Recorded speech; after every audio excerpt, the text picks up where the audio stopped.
উসমান রাদিয়াল্লাহু আনহুর মতো ধনী হতে কোনো সমস্যা আছে, কোনো আপত্তি আছে? একটা আমল তার জীবনী থেকে পাওয়া যায়, এটা পড়ে আমার কাছে এত নিজেকে এত ছোট মনে হচ্ছে যে কাশ যদি এই আমলটা আমি করতে পারতাম। বলে দিব, চেষ্টা করছি যে করার, আপনারাও করার চেষ্টা করেন। উসমান রাদিয়াল্লাহু আনহু ধনী ছিলেন কিনা, নবীর কাছে গিয়ে বলছেন যে আমার ধন সম্পদ খুব বেশি বাড়ছে, ইয়া রাসূলুল্লাহ আপনি সম্পদ একটু কমানোর দোয়া করেন তো আমার জন্য। চিন্তা করা যায় মানুষ এমন দোয়া কেউ করবে এই যুগে?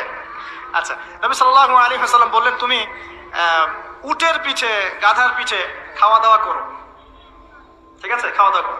তো তিনি খাওয়া দাওয়া করেন। এখন কয়দিন পরে, কয়দিন বলতে কতদিন আল্লাহ ভালো জানেন, তিনি এসে বলছেন ইয়া রাসূলুল্লাহ আমার তো সম্পদ আরো আগের চেয়ে বাড়তেছে, দেখি আপনি কি দোয়া করলেন, সম্পদ আরো বাড়া শুরু করেছে এখন।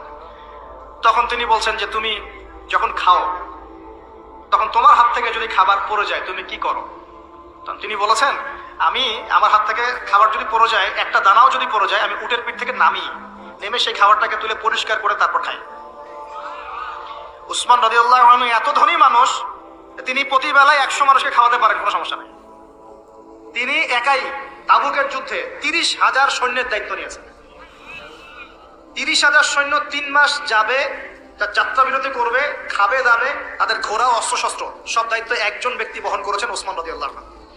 কত বড় ধনী আপনি চিন্তা করেন। উনার মতো ধনী কোনো পররাষ্ট্রমন্ত্রীও নাই পৃথিবীতে এখন, কোনো বিশ্ব নেতাও নাই উনার মতো ধনী, এখন কেউই নাই। আর উনি কিন্তু তার এই ধন সম্পদ সুদের মধ্য দিয়ে অর্জন করেন নাই, ধন সম্পদ দুর্নীতির মধ্য দিয়ে অর্জন করেন নাই। তার ধন সম্পদ তিনি কিন্তু এই যে অন্যের সম্পদ অন্যায়ভাবে দখল করে অর্জন করেন নাই। তিনি সম্পদ অর্জন করেছেন বৈধ পন্থায়, হালাল ব্যবসা করেছেন নাকি না? এই যে আমল, তখন নবীজি বলছেন যে তোমার আমল যদি এমনই হয় তাহলে তোমাকে আল্লাহ পাক সম্পদ দিবেন না, কাকে সম্পদ দিবেন?